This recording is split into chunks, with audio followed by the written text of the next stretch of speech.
Dans cette vidéo, je vais vous présenter les grandes lignes des programmes collège de 2015 en EPS. Pour commencer, je pense qu'on peut partir du fait qu'avec les programmes de 2015, le socle commun devient l'élément central. Comme le disent Carole Sève et Nicolas Terré, là où en 2008 le précédent socle venait s'ajouter au programme EPS, en 2015 le nouveau socle est constitutif du programme, le socle étant le programme des programmes. Et le socle s'exprime en EPS dans 5 compétences générales qui sont en fait liées aux 5 domaines du socle. Développer sa motricité et apprendre à s'exprimer en utilisant son corps, s'approprier par la pratique physique et sportive des méthodes et des outils, partager des règles, assumer des rôles et des responsabilités, apprendre à entretenir sa santé par une activité physique régulière et s'approprier une culture physique sportive et artistique. On peut déjà noter qu'on en a fini avec la séparation entre les compétences motrices et les compétences méthodologiques et sociales. Les 5 compétences générales sont formulées de manière à ne plus distinguer le moteur du méthodologique et du social. À présent, il est clair que ces 3 dimensions doivent être travaillées simultanément en EPS. Comme je le disais, ces 5 compétences générales permettent le travail du socle en EPS et deviennent du coup le cœur de l'EPS au collège. Et ces 5 compétences sont déclinées dans les attendus de fin de cycle des différents champs d'apprentissage. D'ailleurs, à ce propos, on va se pencher sur cette notion de champ d'apprentissage, puisque celle-ci est apparue avec ces programmes en remplacement de la notion de compétences propres des programmes de 2008.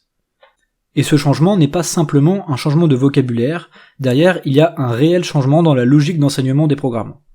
Avec la notion de compétences propres, on était centré sur le savoir à enseigner, et il y avait aussi l'idée qu'une APSA donnée est automatiquement associée à une compétence propre précise.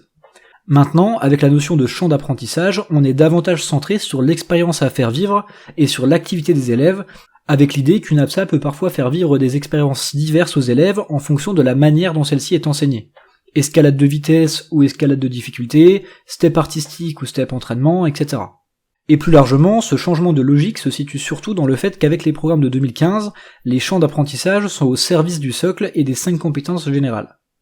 En fait, les champs d'apprentissage sont les supports d'expérience à vivre dans le but d'atteindre les 5 compétences. Comme le disent très joliment Nicolas Terré et Carole Sève, les 5 compétences générales doivent prendre une coloration différente selon ces champs d'apprentissage.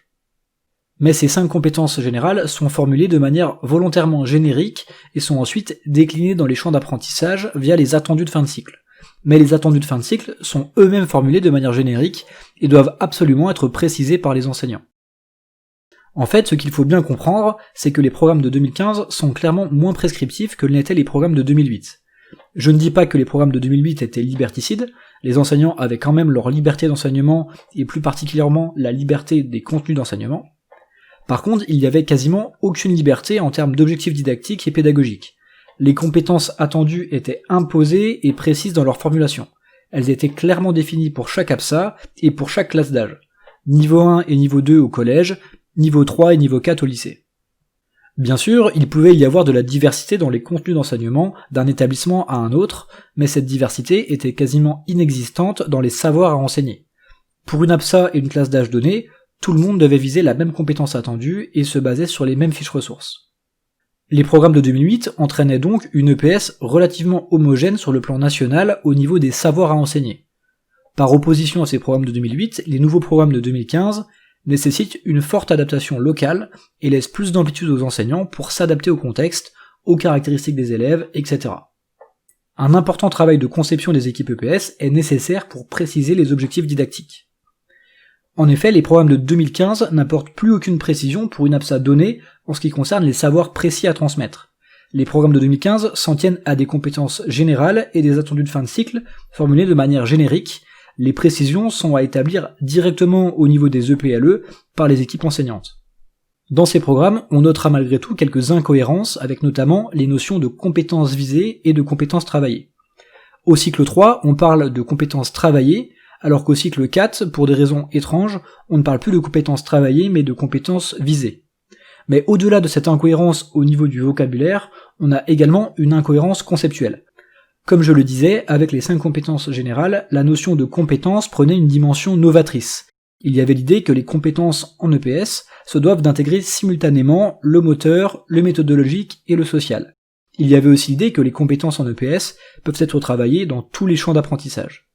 Mais avec ces notions de compétences visées et de compétences travaillées, qui sont caractérisées souvent dans un seul champ d'apprentissage et dans une seule dimension, on entretient un flou conceptuel, on ne sait plus ce qu'on doit comprendre dans la notion de compétence.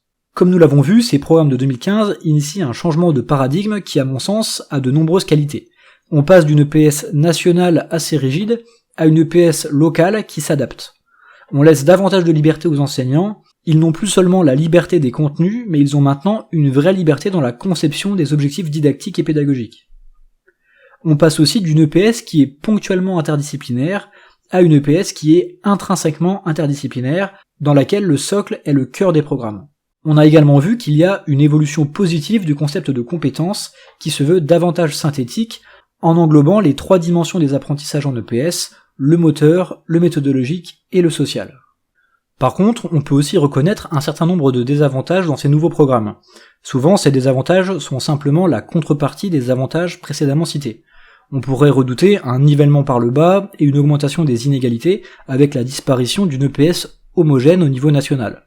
On pourrait aussi redouter une perte d'identité disciplinaire avec le fort caractère transdisciplinaire de ces programmes. Chacun se fera son opinion sur l'apport global de ces programmes.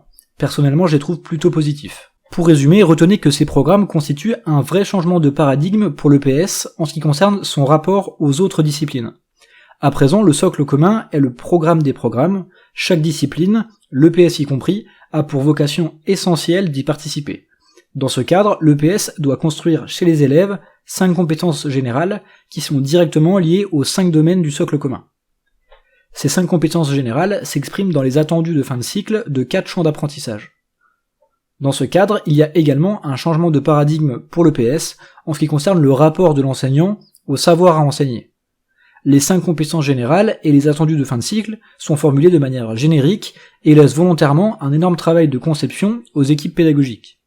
À présent, la liberté d'enseignement ne se limite plus au contenu d'enseignement, mais concerne également, dans une certaine mesure, les savoirs à enseigner, les objectifs didactiques et pédagogiques. De cette façon, on est passé d'une EPS nationale et relativement rigide à une EPS locale qui s'adapte au contexte. On notera à ce sujet qu'il y a également un changement de paradigme en ce qui concerne la programmation. En 2008, on était sur une EPS assez directive qui imposait l'expérience dans une APSA pour chacun des 8 groupes d'activités qui étaient définis. À présent, cette obligation a disparu, il y a simplement l'obligation d'expérience dans au moins une APSA dans chaque champ d'apprentissage, au cycle 3 et au cycle 4. On a aussi la disparition de la liste nationale d'APSA pour le collège, ce qui laisse la possibilité aux enseignants de faire n'importe quelle APSA, voire d'en inventer de nouvelles. Avant de terminer cette vidéo, j'aimerais préciser que je me suis beaucoup inspiré du livre L'EPS du dedans de Nicolas Terret et Carole Sève, et je vous conseille vraiment de l'acheter. Il est extrêmement bien écrit et passionnant, et je pense que c'est un livre que tout candidat au CAPES ou à l'agrégation doit avoir lu et relu. Je vous dis à bientôt pour une prochaine vidéo.